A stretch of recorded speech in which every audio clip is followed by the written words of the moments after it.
মায়ের স্বপ্ন পূরণে হেলিকপ্টারে নববধূকে ঘরে আনলেন হবিগঞ্জের যুবক। এমন ব্যতিক্রমী দেখে উচ্ছ্বাসিত এলাকাবাসী। বলছি হবিগঞ্জের বানিয়াচং উপজেলার মকরমপুর গ্রামের শেখ রাসেল সরকারের কথা। বুধবার বিকেলে হবিগঞ্জ সদর উপজেলার রিচি গ্রামের সানজিয়া আক্তারকে হেলিকপ্টারে চড়ে বিয়ে করতে যান বর রাসেল। দুপুর 1:45টায় হেলিকপ্টার চড়ে বর রাসেল যান রিচি গ্রামে।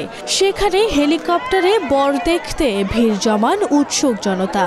আমাদের এলাকা মকরমপুর গ্রাম সবাই গর্বিত যে প্রথম আজকে হেলিকপ্টারে যুগে বিয়ে শাদী হয়েছে। কপ্টার যাত্রাটা এটা ছিল সামগ্রিক গ্রামব্যাপী অত্র অঞ্চলের মানুষ একটি উল্লাসের কারণ। সেই হিসেবে আসলে আজকের এই আয়োজনটা কপ্টার মিলিয়ে সব মিলিয়ে আসলে একটা অন্যরকম একটা পরিবেশ আমরা উপভোগ করতে পারছি। আমার বাতিদার আসেল মেয়ার মনের ইচ্ছা ছোটকাল থেকে ছিল, সে যখন হবে বিয়ে যখন করবে সে হেলিকপ্টার দিয়ে বিয়ে করবে। হেলিকপ্টার আনাতে মকরমপুর এবং আমাদের রিচিকে এলাকার মানুষ সবাই আনন্দিত।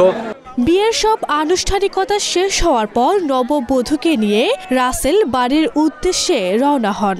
এলাকায় প্রথমবারের মতো হেলিকপ্টারে চড়ে বর আসায় উচ্ছ্বাসিত এলাকাবাসী। কোনোদিন ওই ধরনের মকরমপুর গ্রামে কোনো হেলিকপ্টার দিয়া বিবাহ হয় নাই।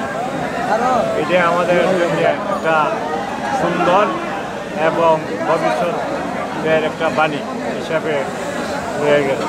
হেলিকপ্টারে বর এসেছে, আমাদের কাছে খুব সুন্দর লাগছে, খুব আনন্দ উপভোগ করতেছি। আরও অনেক দর্শকরা আনন্দ উপভোগ করতেছে। এটার আনন্দ উল্লাসে আমরা খুব অনেক শান্তি পাইতেছি। হেলিকপ্টার নামার পরে মানুষের যে আবেগ আপ্লুত দেখেছি, আসলে আমার খুব ভালো লাগতেছে। আর এই বিয়ালা হচ্ছে তার আমার বোনের ঘরের বাড়ি বিয়ালা মকরমপুর। আর আমাদের গ্রামে এই প্রথম হেলিকপ্টার আসছে। আমরা যে মা যে স্বপ্নগুলো দেখতেন মজা চলে দেখতেন, বাট আমাদের কাছে মনে হয়েছে যে না, আমরা আসলে আমাদের মায়ের স্বপ্নগুলো পূরণ করতে পারি। এই উদ্দেশ্যে আর কি আমরা আসলে মায়ের স্বপ্নটা পূরণ করার জন্য, আমার মা বৃদ্ধ হয়ে গেছে, মায়ের স্বপ্নটা যদি আমরা পূরণ করতে পারি, মা যেন দেখে যেতে পারেন ছেলের বিয়ে হেলিকপ্টার দিয়ে। তো এই স্বপ্নটা পূরণ করার জন্যই মূলত আমরা এই পদক্ষেপ নেওয়া। বর রাসেল সরকার জানান, মায়ের স্বপ্ন ছিল ছেলে বড় হয়ে হেলিকপ্টারে বিয়ে করানোর।